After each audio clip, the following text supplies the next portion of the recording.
She stepped out of the bedroom in a dress I'd never seen before. Deep burgundy slit too high heel.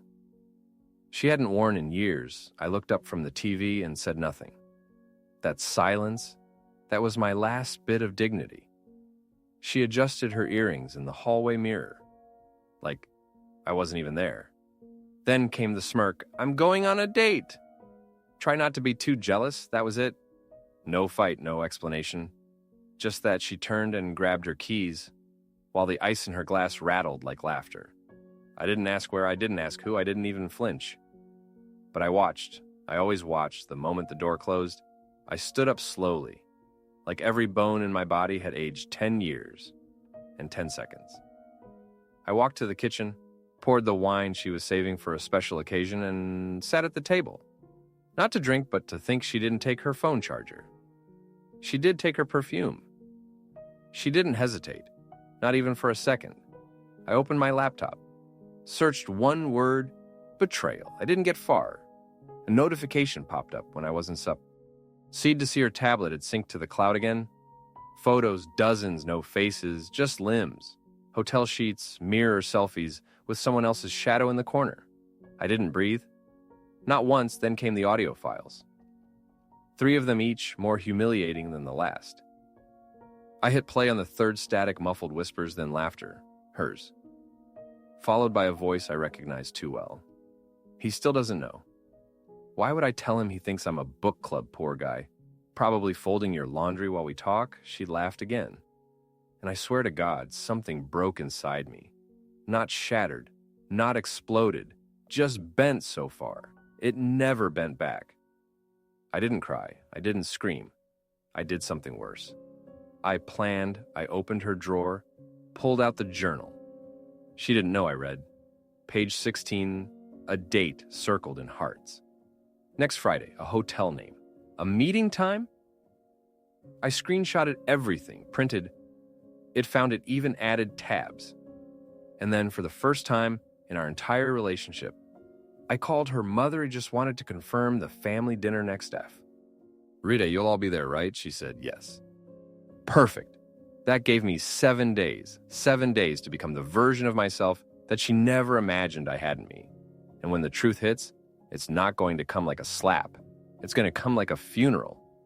The next morning, she acted like nothing had happened, like she hadn't left wearing that dress, like she hadn't smirked, like she hadn't broken something in me with 9 words. She poured coffee, hummed a tune, asked if I'd seen her scarf. I said no. I watched her quietly. Every move she made looked choreographed now, like I was watching a stranger pretend to be my wife. She sat across from me at the table barefoot, scrolling her phone, smiling at messages that definitely weren't from me. The worst part wasn't the betrayal. It was how easy it was for her, how effortlessly she slipped into this dual life. She wore it like a second skin. I play my role too, kissed her on the cheek before leaving for work, and when I closed the front door, I didn't head to the office. I drove straight to a print shop and handed over a flash drive. The man at the counter looked at the files, blinked, and asked, "You sure you want this printed?" Front and back bound tabs separating the conversation's glossy cover. He nodded and said nothing more. That was day 1 by day. 3, I had rerouted all our joint finances into a temporary holding account. Legally, quietly, I consulted a financial advisor. I met through a friend, a divorce, who now helped other men not lose everything to the people who had already taken too much from them. Emotionally, I wasn't bitter. Not yet, just surgical that night. She came home late again. I asked if book club went well. She said, "Incredible discussion. I wish you could have been there." Then she kissed me, and for the first time in our marriage, I felt absolutely nothing. No spark, just numbness. I watched her undress, change into pajamas, crawl into bed like she hadn't erased me already. She reached for her phone, and I saw it, the name glowing in the corner of the screen. Tucker. Tucker had been at our wedding. Tucker had toasted to our forever. Tucker once cried on our couch after his own divorce. I'd handed him a beer. Told him. Not every marriage ends badly. Told him to hang in there. He'd been hanging in my bed. The irony, I wasn't even angry at him. Not in the way people expect. I was angry at myself for not seeing it sooner. Angry that I let kindness blind me. That I believed respect was something that couldn't be fake for this long. But she was a masterclass in deception. On day 5, I drove past the hotel from the photos. I walked into the lobby, like I belonged there. I asked the front desk if I could confirm a reservation. I gave her name. The clerk, too, distracted to think, nodded, and gave me a time and a suite number. I left a tip and a thank you. Then I went to print shop again. 2 extra copies this time. One for him, one for her. Each bound clean, undeniable. I had no intention of exploding. That's not me. I'm not the man who yells. I'm the man who remembers everything. Who writes things down, who shows, not tells. And that's when the idea came to me, one final message before the collapse. The night before their little getaway, I snuck into the suite. I didn't break in. I booked the room beside it and slipped the envelope under the door. It simply said, "You're both invited, RSVP not required." Inside were the photos, the transcripts, a printed screenshot of the guest list for her family's dinner the next evening, the same night she planned to be tangled in hotel sheets with someone I used to call friend. The last page had one-line smile for the camera room. 406 has a perfect view. She still didn't know I'd seen everything, but tomorrow she'd find out that her audience wasn't just me. It was everyone. The next morning, she was unusually affectionate. She brought me coffee in bed, kissed my forehead, even wore that old hoodie of mine. She used to call ugly but comforting. If I hadn't known any better, I'd have thought she was falling in love with me all over again. But I didn't know better, and now I knew why she was acting this way. She was trying to soothe her guilt, if she even felt any. She wanted the illusion of warmth before she disappeared into another man's arms. Later that night, I played my role again. I laughed, complimented her hair, told her she smelled amazing when she asked if I'd be okay if she went out for a bit this evening to clear her head. I nodded with the kind of smile you give a child who lies poorly about eating dessert before dinner. She left the house around 6:30 p.m., May wearing that same burgundy dress. I watched in the window unseen. She didn't glance back once at 6:55. I pulled into the parking lot of Crannell's, the steakhouse where her parents were already seated with her 2 sisters and their husbands. The dinner had been scheduled weeks earlier, one of those routine family catch-ups that no one was excited about, but no one could avoid either. They looked surprised when they saw me walking alone. Her mom even asked, half laughing, "Did Nain get stuck doing her makeup again?" I smiled, something like that. I sat down, greeted everyone. Warmly made, polite conversation, even toasted with sparkling water, since I claimed I was driving a lot lately. Then, 10 minutes into the meal, I opened my bag and placed a single brown envelope in front of her mother. She looked at it confused. "What's this, a mistake?" I said, "but not mine." I handed out the others one for each family member and instructed them not to open it. Yet Nain's father, always suspicious by nature, squinted Curtis. "What's going?" Nung on, I looked him in the eye. Everything in those envelopes is time-stamped, backed up, and includes audio. You don't have to read it now. In fact, I prefer if you waited until she arrives. "She's coming here?" her younger sister asked. I nodded. "Oh, yes, any minute." Now, I didn't tell them that she still believed she was heading to a luxury suite with Tucker. I didn't tell them that she'd find a note taped to the inside of the hotel room door.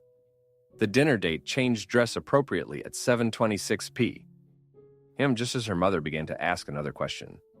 The restaurant's main door opened there. She was hair-curled, heels loud, and that same smirk that had started it all. Except this time, it evaporated the second she saw me. And then her family in the envelopes. She stopped walking. Her eyes darted between the table, the bag, the people she loved, and me sit. I said, not loud, not firm, just neutral. She didn't move. Her mother spoke next, and what's going on? I could see the gears spinning behind her eyes.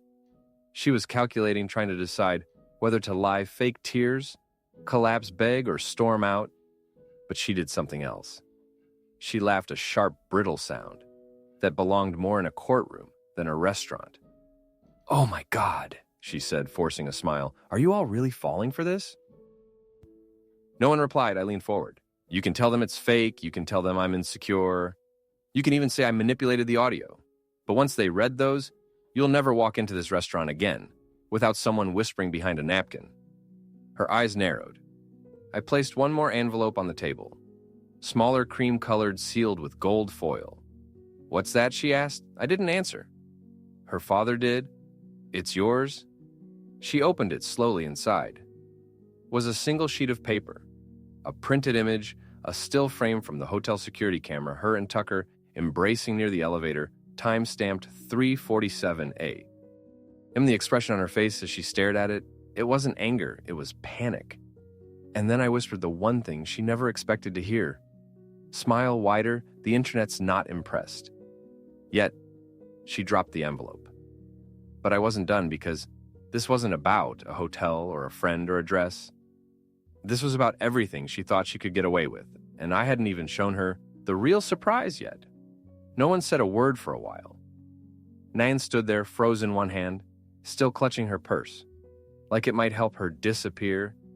Her mother flipped through the contents of the envelope, growing paler with each page. Her father had already pushed his chair back, rubbing his temples like a man who saw a car crash coming, but couldn't swerve in time. Her younger sister looked at me, eyes wide, whispering under her breath, "How long have you known?" I answered without looking away from Nain, long enough to stop wondering if I was crazy, and long enough to know I was never the problem. That's when Nain finally moved. She stepped forward, pulled out a chair, and sat down at the table like she belonged there, like nothing she'd done should stop this dinner from happening. "This is pathetic," she muttered. "You know what, if you were half the man Tucker was?" Her voice caught. I didn't move, but I leaned ever so slightly forward and said very quietly, "Say his name again, I dare you." Her lips snapped shut, but the room was already spinning off its axis. Everyone was talking at once now, asking questions, gasping over certain paragraphs, struggling to match the woman they thought they knew with the one they were reading about. That's when I pulled out my phone and hit play on the screen, recording I had spent hours, compiling the materials, syncing devices, pulling from backups. She assumed I was too tech illiterate to understand. It was all there, messages, voice notes, even search history. But the recording I played now, it wasn't one she ever expected to hear, because it wasn't her who had sent it. It was Tucker. He'd been drunk, probably after she ghosted him, and left a 2-minute voice message on her old tablet. But instead of confessing love or apologizing, he ranted, bitter, spiteful, and horrifyingly detailed. He talked about how easy it had been to manipulate her, how she needed drama like oxygen, and how she was just a beautiful mess wrapped in excuses. He said her husband was a soft target, and that the whole thing started out as a bet between him and another guy, a bet that he could get into her head faster than her heart. When I played the clip, the entire restaurant seemed to fall into silence. You could hear the clink of someone setting down a fork. 2 tables over, her mother gasped. Her sister swore out loud, and Nain, she looked like she'd been slapped by a ghost. She started. "No," I cut in. "You never thought I'd find it? That's the part that really bothers you." She turned to her parents, desperate now, pleading with her eyes. "He's twisting this." He hacked me. I pulled out a small envelope, a business card inside, and passed it across the table. Independent forensic tech. I had everything verified and time-stamped. Nothing's doctored. You want to know how deep this goes? Check the deleted files or the recovery bin she forgot existed on her tablet. Or maybe the app that records her location history. You'll see. It matches the hotel visits perfectly. Nayan stood. "No, I'm not doing this." Her father spoke, then voice heavy with rage. Seat down, I'd never heard him speak like that. Nayan hadn't either. She hesitated halfway between standing and running. Her face was red now, eyes darting from her family to me, to the table full of evidence. I stood instead. "You know what's funny?" I said, sliding my phone into my coat pocket. This dinner wasn't even the endgame. Just the preview. She looked confused, scared. "I'm not going to drag you through court. I'm not going to fight over who keeps the dog. And I'm definitely not going to beg for answers. I already have all of them." I looked at her parents. "You raise someone who lies better than she breathes." And then I looked back at her. Not with hatred, not with sadness, just clarity. But she's about to lose something even. She didn't know she still had. I walked out before anyone else could speak, because the next part of this wasn't for a dinner table. It was for her inbox. And when she opened it, she'd find a link to a private video of herself. But she wouldn't remember recording it because she didn't text me that night. Not even ask why or how or if I was serious. No, nothing. Just silence. Like she'd vanish from the world. That was exactly what I needed. Because the video I sent her wasn't just some trick or a bluff or a EC of security footage from a hotel hallway. No, it was far more personal than that. It had been recorded 4 months ago, back when she still pretended to love me. Back when her lies were so convincing, I questioned my own gut, and it had been hidden inside a smart home device she didn't even know had storage. I'd bought a secondhand indoor security camera to monitor our dog while we were out small, discreet, tucked into the corner bookshelf, in the living room behind some novels she never read. I had no real intention of spying on her. Not at first, but one afternoon while I was troubleshooting it from work, I accidentally clicked into the archive. That's when I saw them. It was a quiet weekday, mid-morning. I was supposed to be at the office, but I'd forgotten my phone charger and returned home without warning. That's when I saw her on the video, alone pacing in a robe, on the phone, laughing, and then Tucker appeared at the door. She opened it before he even knocked. What happened next was burned into my memo. Rye, not just the visuals, but her words, her posture. The way she mocked me while pouring him a drink, the way she called me sweet but dumb, how she said she stayed with me because I was low maintenance and predictable, that I was safe. Tucker laughed. He said, "You know he's probably at work thinking you're folding laundry or meal planning." She looked dead into the direction of the camera, not knowing it was there, and said, "He thinks I'm his wife." That's the funniest part. I never confronted her about it. Not that day, not that week. I just watched the entire betrayal play out silently from beginning to end, with no interruptions, no doubt, and no way for her to twist it into something else. And now that video was in her inbox, unedited, uncut, titled, "You said this to him about me." She couldn't delete it. I disabled that function. She couldn't forward it without revealing herself. And she definitely couldn't explain it away. Not with the timestamp, not with the angle, not with a voice inflection. The next morning she called, "I'll let it ring." Then she texted, "We need to talk. Please, that video that was taken out of context." Out of context, that phrase broke something loose in my chest. Like all the little humiliations had finally stacked too high. I texted back only 2 words. Check Dropbox inside. The Dropbox were folders. Every message she'd ever sent to Tucker that I had access to, voicemails, screen recordings, GPS logs, showing her car parked at his H. Use even a copy of a doctor's bill. She tried to hide a medication she picked up under her maiden name at the very bottom of the folder. One more video. This time, it was me on screen. I had recorded it the night after the family dinner. Sitting in our empty bedroom in front of the mirror, she used to get ready for him. I didn't scream, I didn't cry.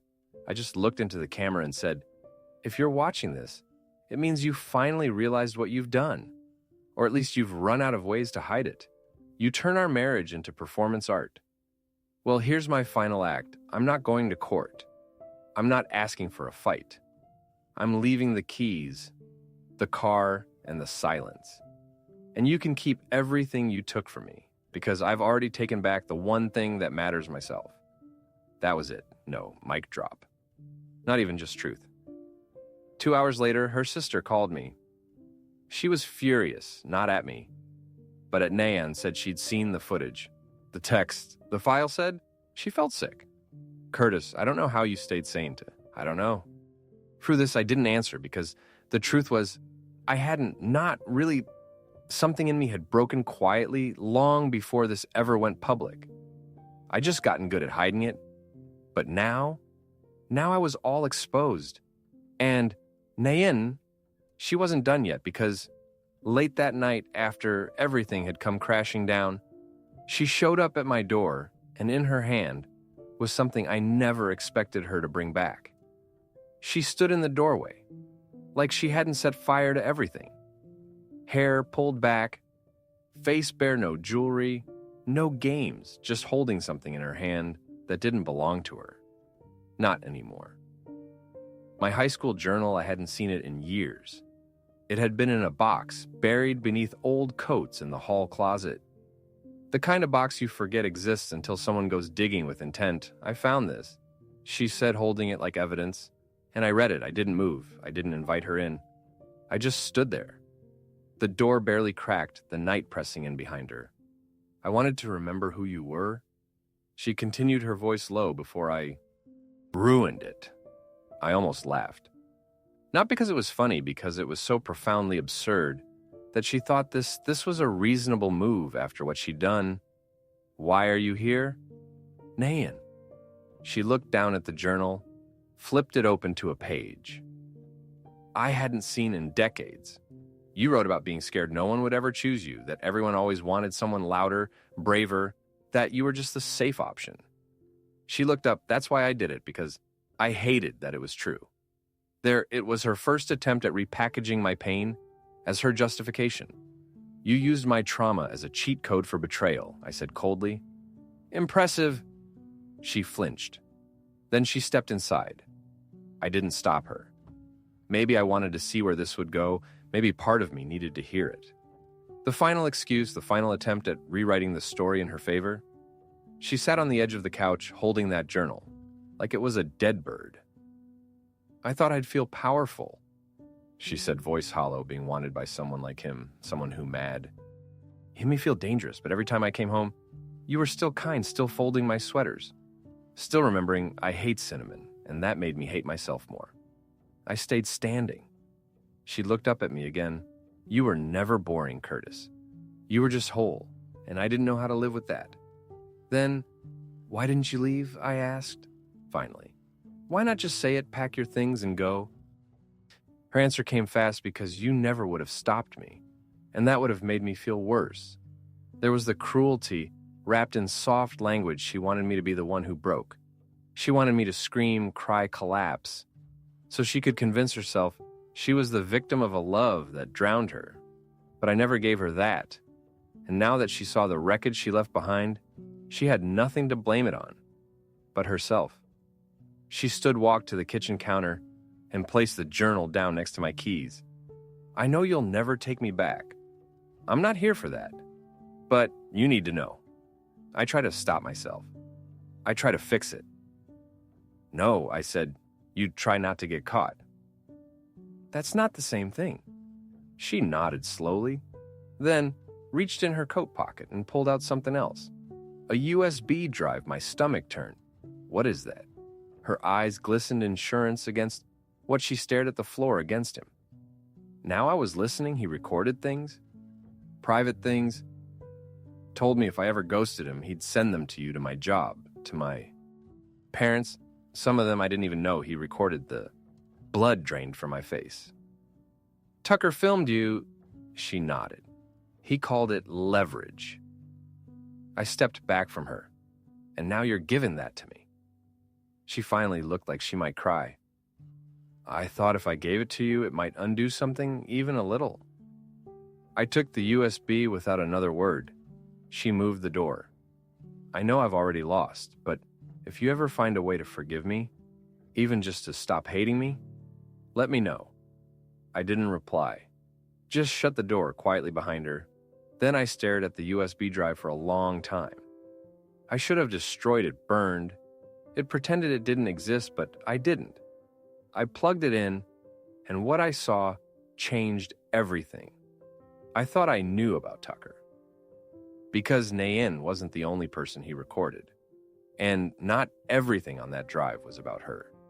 The USB drive was small, silver, and scuffed on one side like it had been pocketed and fumbled 100 times. It felt heavier than it should have, like it carried more than just data, like it carried weight, the emotional kind, the kind that can't be measured in gigabytes. I plugged it into my laptop and stared at the folders. There were 6 of them, each, one labeled only with a date. No names, no questions. Just 6 different timestamps. Spanning the last 7 months, I opened the earliest one. At first, it was what I expected, a grainy video, clearly filmed from a nightstand or a shelf showing Nain and Tucker. The angle was invasive. The audio was worse. I recognized her voice, her laugh. The same one she once saved for me. I watched maybe 10 seconds before pausing it. I didn't need more. I wasn't doing this to punish myself. I wanted to delete it. Pee-me screamed too. But something stopped me. I opened the second folder. This one wasn't of Nayin. It was another woman, entirely dark hair, younger, nervous, even in how she walked. She looked like she wasn't sure why she was there. I didn't recognize her, but her discomfort was obvious. Then, the audio kicked in. Tucker's voice, calm, manipulative. "You said you needed the job. I'm trying to help you. Just relax. No one will see this but me." My blood went cold. I skipped to the third folder, a different girl. Same setup, same voice. Different apartment, I realized in slow horror. What I was watching, this wasn't just about infidelity. Tucker was a predator. He was using the same tactics he used on Nayin, only worse. He targeted vulnerable women, isolated them, recorded them without consent, and judging by the scared tone in some of the audio files, likely threatened them too. I opened a 5th folder and stopped breathing for a moment. It was Emily, our former babysitter. She'd watch her dog for a few weekends. While we were out of town, college-aged, polite, always shy around me. I had no idea she'd even known Tucker, beyond a few passing visits. But there she was, sitting uncomfortably on a couch. I recognized his. She looked terrified. And then the worst part, I heard, "My name, your boss's husband, Tucker." Said off camera, "You think he believe you? You think he even knows your last name?" Emily said no. Thing, she just wrapped her arms around herself and nodded, like she knew resistance was pointless. That's why I shut the laptop for the first time in this entire unraveling mess. I didn't feel betrayed, I felt complicit. Because I had let this man into my house, I had fed him dinner, I had laughed at his jokes, I had trusted him. And now, I had a hard drive full of proof that he had not only taken advantage of my wife, but of at least 5 other women, possibly more. I texted Nain, "Did you know about the others?" She responded 2 minutes later, "What others?" I sent one screenshot, Emily's face mid-frame, clearly terrified this time. She didn't respond. I called Emily next. I didn't know what I would say, but I couldn't sit with it. She picked up after 3 rings. "Curtis," she sounded cautious. "Emily, this is going to sound crazy." But I know she interrupted. I figured you'd find out. Eventually, I didn't think he'd keep it. I didn't think he'd share it. I swallowed hard. "Why didn't you say anything?" "Because he said he'd ruin me," she replied. "He said you wouldn't believe me. Said your wife hated me already. That if I said anything, I'd be the one who lost everything." I felt sick. She was quiet for a moment, then asked, "Is Nain okay?" I almost laughed. Define. Okay, there was silence. Then she added something I hadn't expected. "I'm sorry, I should have told you sooner, but you were so decent I didn't want to drag you into it. I thought you were the only one who didn't know her voice cracked, but I guess now you do." After we hung up, I sat alone in the dark with the screen glowing. The folders were still open, the weight of it all pressed on my chest like I was underwater. This wasn't about betrayal anymore. This was about responsibility, about justice, about cleaning up a mess that didn't start with me, but but now somehow belonged to me, and I knew what I had to do. I copied every file to a secure drive. Then, I called someone I hadn't spoken to in years, my brother, a criminal defense attorney, and I said very clearly, "This isn't about a divorce anymore. It's bigger. I have evidence, a lot of it, and if I go down, I'm not going down alone." He paused, then replied, "Come by the office first thing and don't tell anyone else." I met my brother at his law office early the next morning. We didn't hug, we rarely did, but the look he gave me said everything. This isn't going to be easy. But you did the right thing. We spent 4 hours going through the files, every video, every transcript, every voice note. He didn't say much at first, just took notes, made backups, and asked questions like, "A surgeon probing for shrapnel. You're not just sitting on a scandal," he said at one point, "you're sitting on a felony." He told me what to do, who to contact, what to say, and more importantly, what not to say. By noon, we had a plan, and by dusk, Tucker's name was flagged in a sealed submission to a contact in law enforcement. My brother trusted I didn't go to the cops myself. That part was out of my hands now. But it was in good hands that night. Nayan texted me again. He's threatening to leak it all. Not just the videos, everything, our conversations, your journal stuff. I told him when I was angry. "Curtis, he's going nuclear." I stared at that message for a long time. I thought about all the things she'd said, done, broken, erased, and for a moment, a short one. I actually felt sorry for her, because now she wasn't the one doing the manipulating anymore. She was just another person Tucker had used. I texted back only 2 words too late. She didn't respond. 3 days later, I got a call from my brother. They picked him up quietly. Won't hit the news until charges are filed. But he's not walking away from this. "Kurt, you stopped him. I didn't." Feel triumphant. I didn't feel proud. I felt clean, like a storm had rolled through, wrecked the house, and then left everything strangely peaceful. I moved out a week later, not because I had to. The house was in my name, but because I didn't want to breathe air that still remembered her. I rented a place across town. Small, minimal quiet. No share closets, no leftover perfume. In the fabric of the walls, the divorce was uncontested. She didn't ask for anything. I think she knew she'd already taken enough months past. I started running again. I took a pottery class. I read novels instead of emails. I slept through the night without waking up angry. And for the first time in years, I stopped checking over my shoulder for the next betrayal. I met someone. Eventually, her name was Camille. She had kind eyes and a laugh that wasn't forced. We met at a bookstore, over a copy of a forgotten novel. We both admitted we'd never finish. She asked if I wanted to grab coffee. I said yes. We didn't talk about exes. We talked about tea music and dogs and the way the world looks better when you're finally out of someone else's shadow. The first time she came in my apartment, she looked around and smiled. It feels peaceful in here. And that's when I knew I was finally free. Not just from Nayan, not just from Tucker, but from a version of myself who believed being quiet meant being weak, who thought loyalty meant staying even after the truth had rotted through the floorboards. That man was gone. What remained was someone honest, someone healing, someone whole. And for once, for the first time in a long time, I didn't feel like I needed to explain any of that to anyone.